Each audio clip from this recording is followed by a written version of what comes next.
Okay, this is admittedly going to seem like a weird place to start a video about wealth inequality, which is with a grocery store I can't even go to because the nearest one is 500 miles away. But if you've ever been to Publix, you already understand something that most economists or like financial commentators always miss. Picture this. You're on a beach in Florida, you've got a pub sub in your hand, life is good. I'm not here to litigate grocery store rankings, but Publix is a tier 1 elite level grocery store.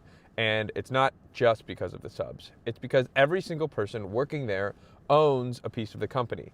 They're not just employees, they're shareholders. And when you own what you build, you actually do care if it's good. Okay, what does this mean for wealth inequality? There are two types of people in this economy: people who earn wages and people who own assets. Since 1973, productivity and wages have completely diverged. Productivity kept climbing, wages stayed flat.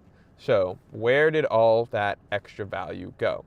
To people who own things: stocks, real estate, businesses. Publix figured this out decades ago. So they gave their workers ownership, so they weren't just earning a wage, they were building real wealth, because the average Publix employee owns like $22,000 in stock, and that's not like a bonus, that's an asset that will continue to grow with the success of the store.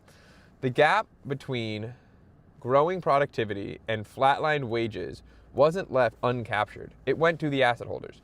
You don't have to be rich to become an asset holder, but you do have to start thinking way earlier than any generation before you if you work for not Publix. Your parents' first asset was probably a house.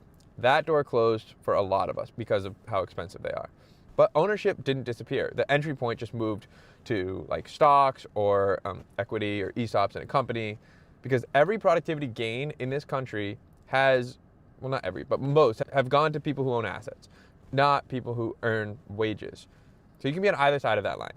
I'm not saying ownership fixes everything. Housing is still broken. Wages do still need to go up. But the sooner you start thinking like an owner, the better, even if the thing you own isn't a house.